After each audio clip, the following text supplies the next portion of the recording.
ایران اور اسرائیل کے درمیان 12 روزہ جنگ جو 13 جون کو شروع ہوئی اور 24 جون کو سیز فائر کیا گیا۔ اس جنگ کے دوران امریکہ اور اسرائیل نے مل کر ایران کے نیوکلیئر سائٹس نتانز، اصفہان اور فردو پر تباہ کن حملے کیے اور دنیا کے سب سے خطرناک بنکر بسٹر میزائلز کا استعمال کیا۔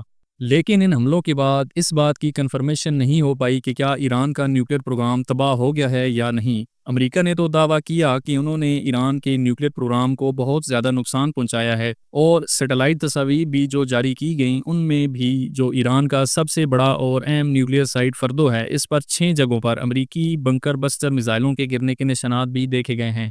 لیکن ایران نے امریکہ کے ان دعووں کی تردید کی ہے اور کہا ہے کہ ان حملوں سے پہلے ہی ایران نے ان ایٹمی سائٹ سے اہم میٹیریل نکال کر محفوظ مقام پر منتقل کر دیا تھا۔ کہا جاتا ہے کہ ایران کے پاس تقریباً 400 کلو گرام انرچڈ یورینیم موجود ہے اور ایران تقریباً 10 ایٹم بم بنا سکتا ہے۔ امریکی حملوں کے بعد اس 400 کلو گرام یورینیم کے بارے میں کوئی انفارمیشن نہیں آئی کہ اس کا کیا بنا، کیا یہ تباہ ہوا یا اس کو محفوظ مقام پر منتقل کر دیا گیا۔ اب ایران نے ایک بہت ہی بڑا اور اہم قدم اٹھایا ہے۔ انٹرنیشنل اٹامک انرجی ایجنسی، جو کہ ایک انٹرنیشنل آرگنائزیشن ہے، اس کا کام نیوکلیئر ہتھیاروں کے پھیلاؤ کو روکنا ہے۔ اس کے انسپیکٹرز رکن ممالک کے نیوکلیئر پروگرامز کی انسپیکشنز کرنے کے لیے وہاں موجود ہوتے ہیں۔ ایران کے نیوکلیئر پروگرام کی انسپیکشن بھی یہی ایجنسی کرتی ہے۔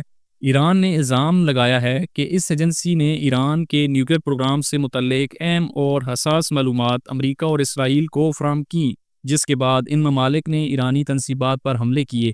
یعنی یہ ایجنسی انڈائریکٹلی ایران کی ایٹمی تنصیبات پر حملوں میں ملوث رہی ہے۔ اب ایران نے اس ایجنسی پر پابندی لگا دی ہے اور اس کے ساتھ تعاون معطل کر دیا ہے، اور اس کے جو انسپیکٹرز ایران میں موجود ہیں ان کو وہاں سے نکل جانے کا کہہ دیا ہے۔ یہ ایک بہت بڑی ڈیولپمنٹ ہے۔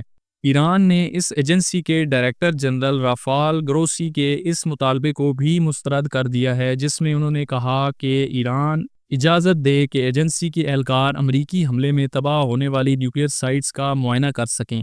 اب یہ ایجنسی کیوں چاہتی ہے کہ وہ معائنہ کرے ان تنصیبات کا جن کو امریکہ حملے میں تباہ کر چکا ہے؟ اس کی وجہ یہ ہے کہ ابھی تک اسرائیل اور امریکہ کو حملے کے بارے میں یہ واضح معلومات نہیں مل سکیں کہ ایران کے نیوکلیئر پروگرام کو در حقیقت کتنا نقصان پہنچا ہے۔ اسی لیے اب وہ مبینہ طور پر اس ایجنسی کے ذریعے ان تنصیبات کا معائنہ کرانا چاہتے ہیں، تاکہ یہ اندازہ لگایا جا سکے کہ آیا ان کے حملے سے ایران کا ایٹمی پروگرام مکمل طور پر تباہ ہوا ہے یا نہیں، یا پھر ایران کے پاس اسے دوبارہ شروع کرنے کی کتنی صلاحیت باقی ہے۔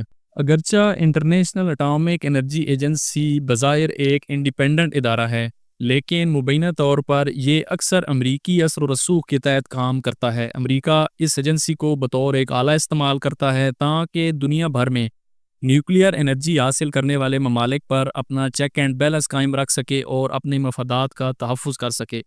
پہلے جب یہ ایجنسی ایران میں فعال تھی تو وہ ایران کی ایٹمی سرگرمیوں کی مسلسل نگرانی کرتی اور مبینہ طور پر ان معلومات کو بروقت امریکہ، اسرائیل اور اس کے اتحادیوں تک پہنچاتی تھی، جیسا کہ ایران نے الزام عائد کیا ہے۔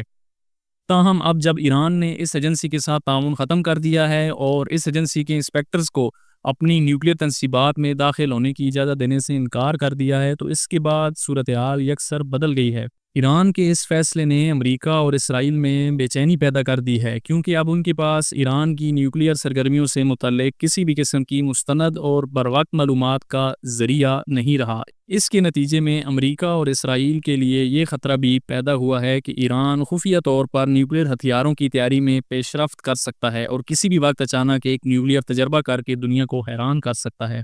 ایسی صورتحال میں جب امریکہ اور اسرائیل کو کچھ پتہ بھی نہ ہو اور جب ہو تب تک بہت دیر ہو چکی ہو، لہٰذا ایران کا انٹرنیشنل اٹامک انرجی ایجنسی کے ساتھ تعاون ختم کرنا ایک نہایت اہم اور اسٹریٹجک فیصلہ ہے، جس کے پورے خطے پر گہرے اثرات مرتب ہو سکتے ہیں۔ اس فیصلے سے ایران اور امریکہ پلس اسرائیل کے درمیان کشیدگی مزید بڑھے گی اور مستقبل میں ایران کے نیوکلیئر پروگرام کو لے کر ایک بڑی جنگ بھی ہو سکتی ہے۔ ویئرز، انٹرنیشنل نیوز اور انالیسز میں اگر آپ انٹرسٹڈ ہیں تو چینل کو سبسکرائب کر دیں۔